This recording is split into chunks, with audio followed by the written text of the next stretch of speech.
আমরা সকল ক্ষেত্রে ন্যায় বিচার চাই, সাম্য চাই, বৈষম্য চাই না। যেই দেশ এবং সমাজে ন্যায় বিচার প্রতিষ্ঠিত থাকে সেই সমাজে কাউকে অধিকার চেয়ে নিতে হয় না। রাষ্ট্রের দায়িত্ব হয় যার যার অধিকার তার হাতে তুলে দেওয়া। এই জায়গাটাই আমাদের সবচেয়ে ক্ষতিগ্রস্ত হয়ে আছে। আর এর মূল কারণ হলো আমাদের অগ্রহণযোগ্য বিধ্বস্ত শিক্ষা ব্যবস্থা। যেই শিক্ষা মানুষকে মানুষ তৈরি করার পরিবর্তে দানব এবং রাক্ষসে পরিণত করে, সেই শিক্ষাই জাতির দুর্ভোগের মূল কারণ। এই জায়গাটাই রাষ্ট্র সংস্কারের জন্য সর্বপ্রথম সর্বাধিক গুরুত্ব দিয়ে আমাদেরকে হাত দিতে হবে। যদি আমরা সত্যিকার অর্থে একটা জাস্ট বাংলাদেশ আমরা চাই। শিক্ষার এই পরিবর্তনটা আংশিক নয়, বড় ধরনের পরিবর্তন এখানে লাগবে। অন্য কথায় বলতে গেলে একটা রেডিক্যাল পরিবর্তন লাগবে। সেই শিক্ষাটা কেমন হওয়া উচিত? অবশ্যই সেই শিক্ষাটা নৈতিকতা সমৃদ্ধ এবং জাগতিক উৎকর্ষের চরম সীমায় পৌঁছানোর শিক্ষা আমাদের হতে হবে। আজকে নৈতিকতা না থাকার কারণে যারা সাধারণ মানুষ, যাদের অত শিক্ষা দীক্ষা নেই, যাদের সার্টিফিকেট এত লম্বা নয়, তাদের দ্বারা দেশের বড় কোনো ক্ষতি হয় না। বরঞ্চ শিক্ষার এই নিয়ামত আল্লাহ তাআলা যাদেরকে দিয়েছিলেন, আমরা দেখতে পাচ্ছি কলায় কৌশলে, আকারে ইঙ্গিতে এদিকে ওদিকে করে তারাই জনগণের সমস্ত সম্পদ তাদের পকেটে পুরে ফেলছেন। পুরে ফেলেও তারা শান্তিতে নাই। এই টাকা তারা এদেশে কাজে লাগানোর সাহস নাই, কারণ জবাব দিতে পারবে না এই টাকা কোত্থেকে পেয়েছে। এই জন্যে জনগণের টাকা পকেট কেটে এখান থেকে সংগ্রহ করে সমস্ত টাকা এখন বিদেশে পাচার করে দিচ্ছে। এ পর্যন্ত যে তথ্য এসেছে তাতে 26 লক্ষ কোটি টাকা সেই 15.5 বৎসরে বাংলাদেশ থেকে পাচার করা হয়েছে। আফসোস, এই সরকার খুব বড় গলায় অমুক চুর তমুক চুর মানুষকে এই ধরনের অপমান করত। জাতীয় শীর্ষ নেতৃবৃন্দকে অপবাদ দিয়ে লাঞ্ছিত করেছে, কষ্ট দিয়েছে। সবচাইতে বেশি আক্রোশ মিটিয়েছে উলামায়ে কেরামের উপর। অসহ্য যন্ত্রণা উলামায়ে কেরামকে কোনোভাবেই সহ্য করতে তারা পারেনি, যার কারণে আমরা দফায় দফায় দেখেছি যারা ইমানদার দেশপ্রেমিক মানুষ তাদেরকেই সবচাইতে বেশি অপমানিত করা হয়েছে।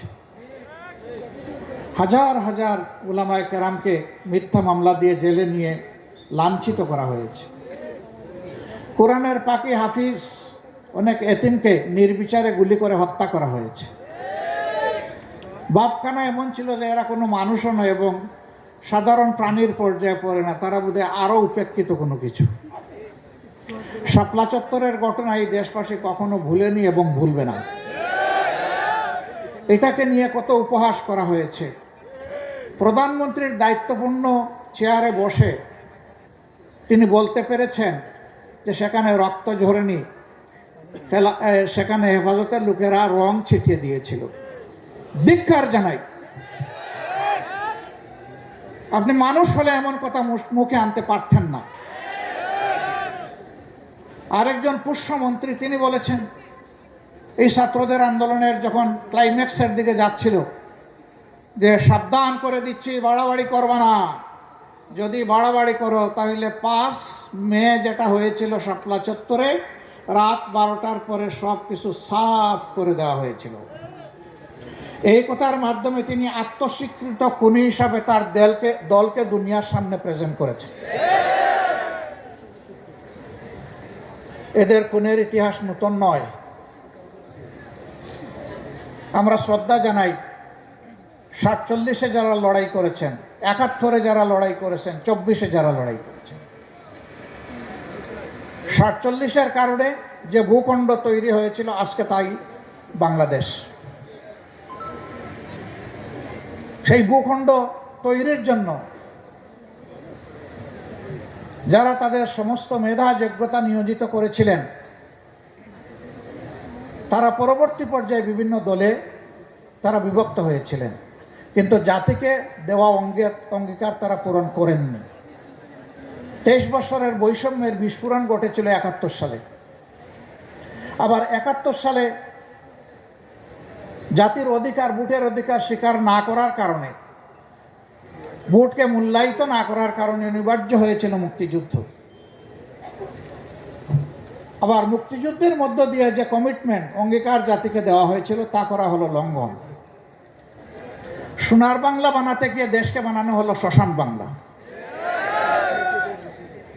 আমাদেরকে উপহাস করে বিদেশ থেকে বলা হলো বাংলাদেশ একটা তলাবিহীন জুড়ির দেশ। এই জুড়িতে যা রাখা হয় এটা পাতালে চলে যায়, পরে আর এটার কোনো খবর পাওয়া যায় না। এবং এর আত্মস্বীকৃত নেতা ছিলেন জনাব শেখ মুজিবুর রহমান সাহেব। তিনি তার সঙ্গীদের ব্যাপারে যে সার্টিফিকেট দিয়ে গিয়েছেন, এর চাইতে বড় সার্টিফিকেট আর কেউ দিতে পারবে না। তিনি ডাইনের লোক, বামের লোক, সামনের লোক, পিছনের লোক, চতুর্দিকের লোকের ব্যাপারে একটা সার্টিফিকেট দিয়েছিলেন। আপনারা জানেন তো কি সার্টিফিকেট? আমি বলতে গেলাম না। আপনারাই যেহেতু সচেতন, বুদ্ধা, শ্রোতা, আপনারাই বললেন। এই যাদেরকে তিনি রেখে গিয়েছিলেন তাদের বুকে দেশপ্রেম, মানুষের প্রতি মমত্ববোধ, ভালোবাসা জনগণ আর দেখতে পেল না। যারা রক্তচোষা তারা সবাই চলে এসেছিলেন ঢাকায়। লঘিবৈঠার তাণ্ডবের মানুষ খুন করে তারা জানান দিয়েছিলেন, আমরা যদি ক্ষমতায় যাই তাহলে আমরা এই কর্মসূচিটাই বাস্তবায়ন করবো, ইনশাআল্লাহ। সম্মানিত ভাইয়েরা, এইভাবে আলিমুল আমাকে এত বেশি লাঞ্ছিত করা হলো যে এর কোনো শেষ নেই। তবে হ্যাঁ, শুধু আলিমুল আমাকে নয়, এদেশের 18 কোটি মানুষকেই তারা কষ্ট দিয়েছে, জুলুম করেছে, একজন ভিক্ষুকের উপরেও জুলুম করেছে। আমি একদিন বনানীর রাজপথ দিয়ে আসতেছি, হঠাৎ করে গাড়ি থেকে নামলাম, চালককে বললাম থামাও। লাইন ধরে 3-4 জন ভাই বসে আছে ভিক্ষা করার জন্য। একজনের কানে কানে গিয়ে জিজ্ঞেস করলাম, সারাদিনে কেমন পান? বললো 1800 থেকে 2200।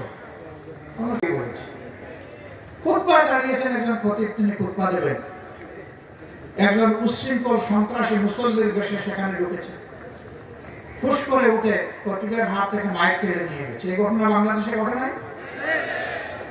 ওয়াজের মাহফিলে, তাফসীর মাহফিলে একজন ওয়াজ করছেন, একজন মুফাসসির তিনি তাফসীর করছেন, সেখানে বিশৃঙ্খলা সৃষ্টি করা হয়েছে, তাকে অপমান করা হয়েছে, মাইক কেড়ে নেওয়া হয়েছে, মাহফিল বন্ধ করে দেওয়া হয়েছে। কোনো কোনো ক্ষেত্রে থানা পুলিশকে অন্যায়ভাবে ব্যবহার করা হয়েছে। কেন এত আক্রোশ? আপনারা বলেন যে সকল ধর্ম বর্ণের মানুষ শান্তিতে তাদের ধর্ম কর্ম পালন করতে পারে। আমরা আপনাদের ব্যাপারে একটা কথা গভীরভাবে বিশ্বাস করি, আপনারা যা মুখে বলেন তা করেন না, যা করেন তাই বলেন না। আপনাদের চরিত্র সম্পূর্ণ বিপরীত। আমরা এটা বলি না, কিন্তু যা আমরা করি জনগণ তার সাক্ষী হয়। এবারকার এই বিপ্লবের পরে অনেকে উস্কানি দিয়েছিল, তারা ওয়াক পেতে অপেক্ষা করছিল যে বাংলাদেশে একটা ব্যাপক বিশৃঙ্খলা দেখা দেবে। কিন্তু আলহামদুলিল্লাহ, আল্লাহ শুকর, দায়িত্ব নিয়ে সমস্ত ইসলামী দল তারা পাহারাদারের দায়িত্ব পালন করেছে।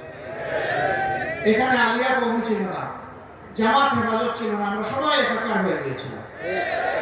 আমরা মানুষকে আশ্বস্ত করে বলেছি, আমরা মেজরিটি মাইনরিটি মানি না। এ দেশ আমাদের সকলের। আল্লাহ যাদেরকে এখানে পয়দা করেছে, নাগরিক অধিকার সকলেই সমানভাবে ভোগ করবে। তবে আমরা এও বিশ্বাস করি, দেশের নিরাপত্তা ব্যবস্থা এমন হওয়া উচিত, যদি আমার মসজিদ পাহারা দেওয়ার দরকার না হয়, তাহলে মন্দিরের জন্য পাহারা দেওয়ার দরকার না হয়।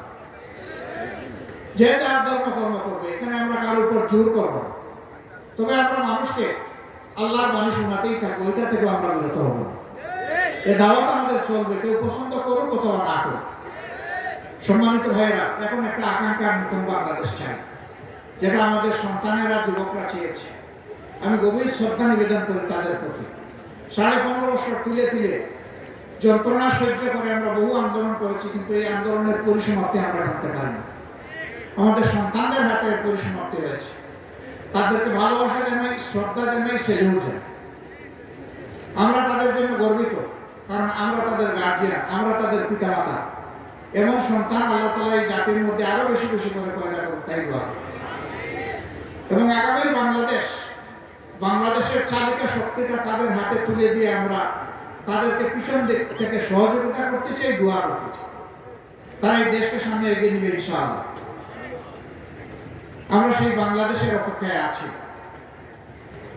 এবং গভীরভাবে বিশ্বাস করি যে যেমনটাই মনে করুন, সমস্ত সৃষ্টির স্রষ্টা যে বিধান দিয়েছেন তার বাইরে মানুষের জন্য কোনো মুক্তির পথ খোলা নেই।